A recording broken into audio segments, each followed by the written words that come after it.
Today, we're going to talk about a statement that set Major League Baseball on fire. One of those that makes any fan stop, take a deep breath, and think, did he really say that? That's right, Jazz Chisholm Jr., a player who's never shied away from controversy or a bold comment, just declared, the New York Yankees are going to win their 28th World Series. Take a breath and think with me. This is the kind of statement that carries historical weight. We're not talking about just any franchise. We're talking about the most iconic team in world baseball. A team that lives under the pressure of its own greatness. But is this confidence realistic, or just a motivational speech for a roster that's had, let's say, a turbulent season? Today, we're diving deep into this explosive declaration, analyzing the Yankees' current situation, understanding the problems that haunted the team, and projecting whether this promise can really come true. Chisholm didn't just show confidence. He practically guaranteed that the Yankees will win the World Series.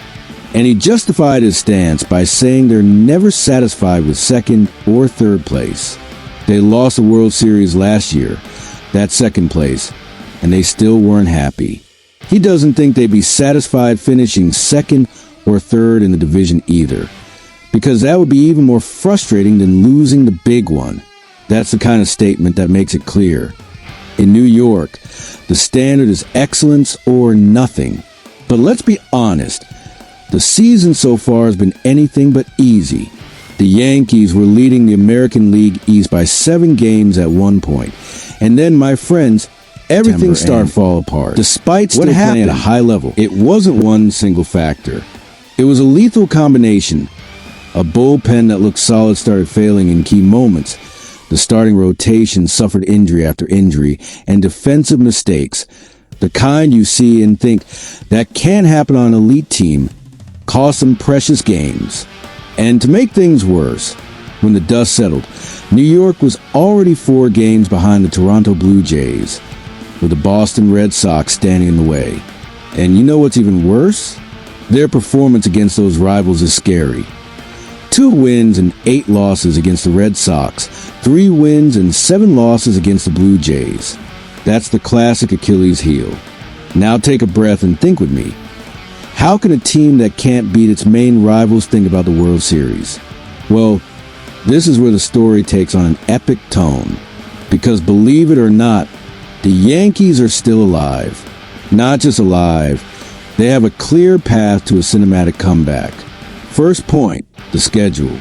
The Yankees still have 3 games against Boston and Toronto. And that's more than an opportunity. It's redemption. It's their chance to flip the narrative.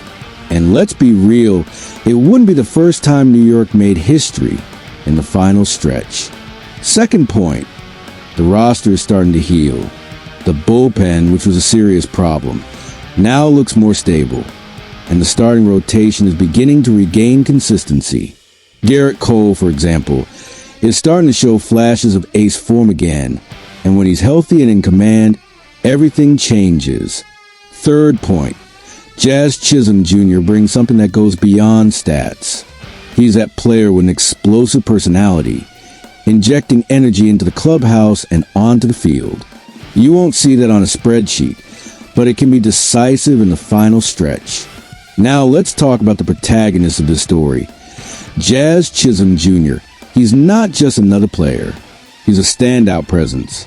At 27 years old, playing as an outfielder with the versatility to cover the infield, Chisholm is putting up solid numbers. A .251 average, 14 home runs, 18 stolen bases, and a .730 OPS. Not bad for a player who's had his ups and downs. But that's not all. He has an explosive playing style, aggressive on the bases, and a confidence that borders on audacity. To give you an idea, some analysts compare Chisholm to a more electric version of Mookie Betts. Someone who can change a game with one swing or a daring dash to third base. He's that guy who doesn't just play with skill, he plays with emotion. And in New York, that can be pure fuel. In terms of his contract, he's under control for 2 more years, giving the Yankees the security to bet on him as a key piece. Want a comparison to understand how big the statement is? Imagine if, in 2004, a Red Sox player had said, with the team down 3-0 to the Yankees in playoffs, "We're going to come back and win the World Series." Crazy, right? But that's exactly what happened. That kind of confidence can sound like arrogance, but in sports, confidence is a weapon. Look at players like Bryce Harper with the Phillies. He doesn't just talk, he delivers. Will Chisholm follow that path? If the Yankees really want to dream about this comeback, Chisholm needs to be more than words. He needs to be an offensive catalyst, someone who can break defenses, steal bases in critical moments, and energize the team on the field. I see him as a dynamic leadoff hitter or in the two-hole, setting the table for giants like Aaron Judge. Picture that combo. Judge is the brute force and Chisholm as the spark that ignites the fire. Defensively, he's also a versatile piece. He can cover multiple outfield spots and even provide depth in the infield if needed. Now, let's get into the hard numbers. Right now, Chisholm averages 0.32 stolen bases per game. In a series against rivals like the Red Sox and Blue Jays, that can completely change a game. The Yankees are a team that historically relies on home runs, but having a player who creates pressure with speed is a game changer. If he can maintain an OPS above .750 down the stretch, combined with the return of key players in the lineup, the Yankees could have a balanced enough offense to make up for the flaws we saw in midseason. Now the big question, is it possible? Can the Yankees really win the AL East, make it through the playoffs, and lift their 28th trophy? Let's look at the facts. They need to sweep at least one of the series against the Red Sox or Blue Jays. The bullpen has to stay consistent because every late game mistake could cost the season. And, of course, Jazz Chisholm has to turn words into numbers. If all that happens, get ready. This will be one of the most epic stories in modern MLB history. Jazz Chisholm Jr. dropped the bomb. Now the question remains, is this just talk to fire up the team, or is it the prophecy of a historic comeback? Because if the Yankees pull this off, it won't just be a win, it'll be redemption. It'll be proof that even when everything seems to fall apart, a team with tradition, confidence, and talent always finds a way to the top. And you, fan, do you believe in this promise?